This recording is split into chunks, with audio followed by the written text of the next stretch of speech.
श्री सीतारामचंद्राभ्या नमः। वाल्मीकि रामायण अरण्यकांड सर्ग 28। खर के साथ श्रीराम का घोर युद्ध। सत्यं शिवम सुंदरम श्रीराम। श्रीमद्वाल्मीकीय रामायण। श्री सहित दिनकर बंस भूषण काम बहु छवि सोहई। नव अंबुधर बरगात अंबर पीत सुर मन मोहई। मुकुटांग दादी विचित्र भूषण अंग अंगन ही प्रति सजे। अंभोज नयन बिसाल उर्भुज धन्य नर निरखंतीजे। जय श्री राम दोस्तों, स्वागत है आपका जीजीसी श्री भक्ति व्लॉग्स में। आज हम समझेंगे वाल्मीकि रामायण अरण्यकांड सर्ग 28, जहां त्रिशिरा और दूषण के वध के बाद खर स्वयं श्रीराम से घोर युद्ध करने आता है और रणभूमि का वातावरण अत्यंत उग्र हो उठता है। पिछले सर्ग 27 में श्रीराम ने त्रिशिरा का वध कर दिया था और राक्षसों का मनोबल और भी टूट गया था। अब सर्ग 28 में खर स्वयं रणक्षेत्र में उतरकर श्रीराम से प्रत्यक्ष और भयंकर युद्ध करता है। आज का सर्ग यह दिखाता है कि जब अधर्म का प्रमुख योद्धा स्वयं मैदान में उतरता है, तब संघर्ष केवल युद्ध नहीं रह जाता, वह निर्णायक टकराव बन जाता है। श्रीराम यहाँ अचल धैर्य और दिव्य शक्ति के साथ धर्म की रक्षा करते दिखाई देते हैं। अष्टाविंशः सर्गः। खर के साथ श्रीराम का घोर युद्ध। निहतं दूषणं दृष्ट्वा रणे त्रिशिरसा सह। खरस्याप्यवत्रासो दृष्ट्वा रामस्य विक्रममेक। त्रिशिरास्थित दूषण को रणभूमि में मारा गया देख श्रीराम के पराक्रम पर दृष्टिपात करके खर को भी बड़ा भय हुआ। एक सदृष्ट्वा राक्षसं सैन्यं विषयं महाबलम्। हतमेकिन रामेन दूषणस्त्रिशिरा अपि दो तद्बलम् हतभूयिष्ठं विम्नाः प्रेक्ष्य राक्षसः। आसाद खरो रामन नमुचिर्वास्वन यथा तीन।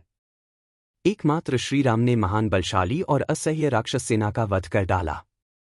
दूषण और त्रिशिरा को भी मार गिराया तथा मेरी सेना के अधिकांश 14,000 प्रमुख वीरों को काल के गाल में भेज दिया। यह सब देख और सोचकर राक्षस खर उदास हो गया। उसने श्रीराम पर उसी तरह आक्रमण किया जैसे नमुच ने इंद्र पर किया था। 2 से 3। विकृष्य बलवच्चापन नाराचान रक्त भोजनान। खरश्चिक्षेप रामाय क्रुद्धानाशी विषानिव 4। खर ने एक प्रबल धनुष को खींचकर श्रीराम के प्रति बहुत से नाराज चलाए जो रक्त पीने वाले थे। वे समस्त नाराज रोष में भरे हुए विषधर सर्पों के समान प्रतीत होते थे। 4। ज्यां विधुन्वन सुभुष शिक्षयास्त्राणि दर्शयन। चचार समरे मार्गान शरय रथकतः खरः 5।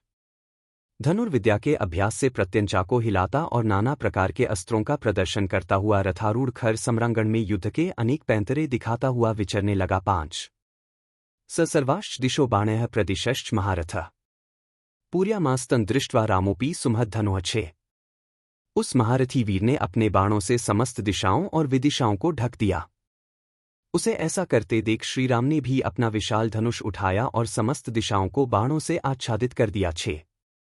ससाइकैर दुर्विषहैर विस्फुलिंगैरिवाग्निभिः। नभश्चकारा विवरण पर्जन्य इव वृष्टिभिः 7। जैसे मेघ जल की वर्षा से आकाश को ढक देता है, उसी प्रकार श्री रघुनाथ जी ने भी आग की चिंगारियों के समान दुहसह सायकों की वर्षा करके आकाश को ठसाठस भर दिया।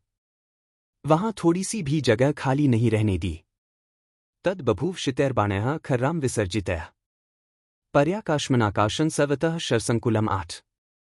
खर और श्रीराम द्वारा छोड़े गए पहने बाणों से व्याप्त हो सब ओर फैला हुआ आकाश चारों ओर से बाणों द्वारा भर जाने के कारण अवकाश रहित हो गया। 8। शर्जालावृतः सूर्यो न तदा समाप्रकाशते। अन्योन्यवत्संरंभादुभ्योः संप्रयुध्यतोः 9। एक दूसरे के वध के लिए रोषपूर्वक जूझते हुए उन दोनों वीरों के बाणजाल से आच्छादित होकर सूर्यदेव प्रकाशित नहीं होते थे। 9। ततो नालीक नारा चैस्तीक्ष्णाग्रैश्च विकर्णिभिः। अजघान रणे रामन तो त्रैरिव महाद्विपम 10। तदंतर खर ने रणभूमि में श्रीराम पर नालीक, नाराज और तीखे अग्रभाग वाले विकर्णी नामक बाणों द्वारा प्रहार किया, मानो किसी महान गजराज को अंकुशों द्वारा मारा गया हो। 10। तरथस्थन धनुष्पाणे राक्षसं पर्यवस्थितम्। ददृशुः सर्वभूतानि पाशस्तमिवांतकम् 11। उस समय हाथ में धनुष लेकर रथ में स्थिरतापूर्वक बैठे हुए राक्षस खर को समस्त प्राणियों ने पाशधारी यमराज के समान देखा। 11। हंतारं सर्वसैन्यस्य पौरुषे पर्यवस्थितम्। परिश्रांतं महासत्वं मेने राम खरस्तदा 12। उस वेला में समस्त सेनाओं का वध करने वाले तथा पुरुषार्थ पर डटे हुए महान बलशाली श्रीराम को खर ने थका हुआ समझा। 12। तनसिंह में विक्रांत सिंह विक्रांत कामिनम। दृष्ट्वा नोद्विजते रामः सिंह क्षुद्रमृगन यथा 13। यद्यपि वह सिंह के समान चलता और सिंह के ही तुल्य पराक्रम प्रकट करता था तो भी उस खर को देखकर श्रीराम उसी तरह उद्विग्न नहीं होते थे जैसे छोटे से मृग को देखकर सिंह भयभीत नहीं होता है। ततः सूर्य निकाशेन रथेन महता खरः आसादात त राम पतंग इव पावकम 14। तत्पश्चात जैसे पतिंगा आग के पास जाता है उसी प्रकार खर अपने सूर्यतुल्य तेजस्वी विशाल रथ के द्वारा श्रीरामचंद्र जी के पास गया। 14। ततोस्य सश्रन चापम मुष्टिदेशे महात्मना खरश्चिच्छेद रामस्य दर्शयन हस्तलाघवम 15। वहां जाकर उस राक्षस खर ने अपने हाथ की फुर्ती दिखाते हुए महात्मा श्रीराम के बाण सहित धनुष को मुट्ठी पकड़ने की जगह से काट डाला। 15। सपुनस्त्व प्राण सप्त शरानादाय मर्मणि निजघान रणे क्रुध शक्राश्न संप्रभान 16। फिर इंद्र के वज्र की भांति प्रकाशित होने वाले दूसरे 7 बाण लेकर रणभूमि में कुपित हुए खर ने उनके द्वारा श्रीराम के मर्मस्थल में चोट पहुंचाई। 16। ततः शरसहस्रेण रामं प्रतिमोत्सम अर्दयित्वा महानादन ननाद समरे खरः 17। तदंतर अप्रतिम बलशाली श्रीराम को सहस्रों बाणों से पीड़ित करके निशाचर खर समरभूमि में जोर जोर से गर्जना करने लगा। 17। ततस्तत्प्रहतं बाणः खरमुक्तः सुपर्वभ्यः पपात कवचम भूमौ रामस्यादित्य वर्चसम 18। खर के छोड़े हुए उत्तम गांठ वाले बाणों द्वारा कटकर श्रीराम का सूर्यतुल्य तेजस्वी कवच पृथ्वी पर गिर पड़ा। 18। स शरैरर्पितः क्रुद्धः सर्वगात्रेषु राघवः रराज समरे रामो विधुमोग्निरिव ज्वलन 19। उनके सभी अंगों में खर के बाण धंस गए थे। उस समय कुपित हो समरभूमि में खड़े हुए श्री रघुनाथ जी धूम रहित प्रज्वलित अग्नि की भांति शोभा पा रहे थे। 19। ततो गंभीर निर्हादर रामः शत्रुनिबर्हणः चकारांताय स रिपोः सज्जमन्यन महधनुः 20। तब शत्रुओं का नाश करने वाले भगवान श्रीराम ने अपने विपक्षी का विनाश करने के लिए एक दूसरे विशाल धनुष पर, जिसकी ध्वनि बहुत ही गंभीर थी, प्रत्यंचा चढ़ाई। 20। सुमहद वैष्णवम यत् तत्सृष्टम महर्षिणा वरम तद धनुरुद्यमय खरं संभिधावत 21। महर्षि अगस्त्य ने जो महान और उत्तम वैष्णव धनुष प्रदान किया था उसी को लेकर उन्होंने खर पर धावा किया। 21। ततः कनकपुंगैस्तु शरयः सन्नत पर्वभ्यः चिच्छेद रामः संक्रुद्धः खरस्य समरेध्वजम् 22। उस समय अत्यंत क्रोध में भरकर श्रीराम ने सोने की पांख और झुकी हुई गांठ वाले बाणों द्वारा सम्रांगण में खर की ध्वजा काट डाली। 22। सदर्शनीयो बहुधा विच्छिन्न कांचनो ध्वजः जगाम धरणी सूर्यो देवतानामि वाग्यया 23। वह दर्शनीय सुवर्णमय ध्वज अनेक टुकड़ों में कटकर धरती पर गिर पड़ा, मानो देवताओं की आज्ञा से सूर्यदेव भूमि पर उतर आए हों। 23।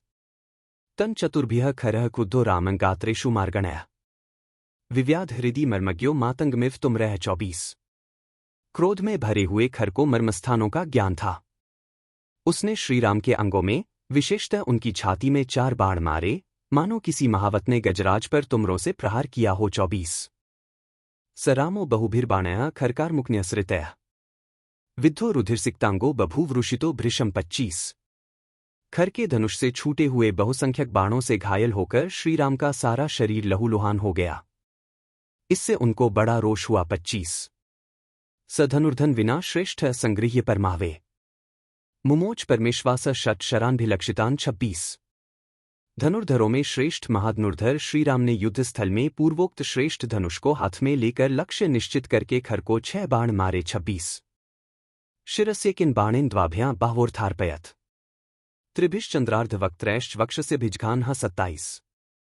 उन्होंने एक बाण उसके मस्तक में, 2 से उसकी भुजाओं में और 3 अर्धचंद्राकार बाणों से उसकी छाती में गहरी चोट पहुंचाई। 27। ततः पश्चान महातेजा नाराचान भास्करोपमान जघान राक्षसं कुद्धस्त्रयोदश शिलाशितान 28। तत्पश्चात महातेजस्वी श्रीरामचंद्र जी ने कुपित होकर उस राक्षस को शान पर तेज किए हुए और सूर्य के समान चमकने वाले 13 बाण मारे। 28। रथस्य युग्मेकिन चतुर्भ्यः शबलान्हायान षष्ठेन च शिरः संख्ये चिच्छेद खरसार्थ्यः 29। एक बाण से तो उसके रथ का जुआ काट दिया, 4 बाणों से चारों चितकबरे घोड़े मार डाले और छठे बाण से युद्धस्थल में खर के सारथी का मस्तक काट गिराया। 29। त्रिभिस्त्रिवेणून बलवान द्वाभ्यामक्षम महाबलः द्वादशेन तु बाणेन खरस्य सश्रम धनुः 30 चित्वा वज्रनिकाशेन राघवः प्रसन्निव त्रयोदशनिन्द्र स्मो बिभेद समरे खरम 31। तत्पश्चात 3 बाणों से त्रिवेणु, जुए के आधार दंड और 2 से रथ के धुरे को खंडित करके महान शक्तिशाली और बलवान श्रीराम ने 12वें बाण से खर के बाण सहित धनुष के 2 टुकड़े कर दिए। इसके बाद इंद्र के समान तेजस्वी श्री राघवेंद्र ने हंसते हंसते वज्रतुल्य 13वें बाण के द्वारा सम्रांगण में खर को घायल कर दिया 30 से 31। प्रभग्न धन्वा विर्थो हताशवो हत्सार्थिया गदापाण विप्लुत्य तस्थौ भूमौ खरस्तदा 32। धनुष के खंडित होने, रथ के टूटने, घोड़ों के मारे जाने और सारथी के भी नष्ट हो जाने पर खर उस समय हाथ में गदा ले रथ से कूदकर धरती पर खड़ा हो गया 32। तत्कर्म रामस्य महार्थस्य समेत्य देवाश्च महर्षयश्च अपूज्यन प्राञ्जलयः प्रहृष्टास्तदा विमानाग्रगताः समेताः 33। उस अवसर पर विमान पर बैठे हुए देवता और महर्षि हर्ष से उत्फुल्ल हो परस्पर मिलकर हाथ जोड़ महारथी श्रीराम के उस कर्म की भूरी भूरी प्रशंसा करने लगे 33। इत्यार्षे श्रीमद् रामायणे वाल्मीकीय आदिकाव्येरण्यकाण्डेष्टाविंश सर्ग 28। इस प्रकार श्री वाल्मीकि निर्मित आर्ष रामायण आदिकाव्य के अरण्यकांड में 28वां सर्ग पूरा हुआ। 28।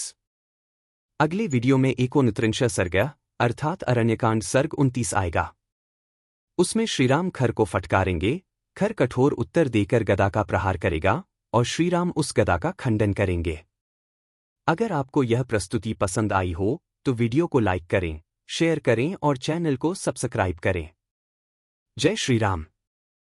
बार बार बर मागो हर्षी देहु श्रीरंग पद सरोज अनपाइनी भक्ति सदा सत्संग। कथा विसर्जन होत है, सुनो वीर हनुमान। जो जन जंग से आए हैं सो तंभ कर ही पयान। बोलो सियावर रामचंद्र जी की जय। राम भक्त हनुमान जी की जय। उमापति महादेव जी की जय। मंगल भवन अमंगलहारी द्रवहु सुतसरथ अजिर बिहारी। दीन दयाल बिरिदु संभारी हरहु नाथ मम संकट भारी। जय सिया राम जय जय सिया राम।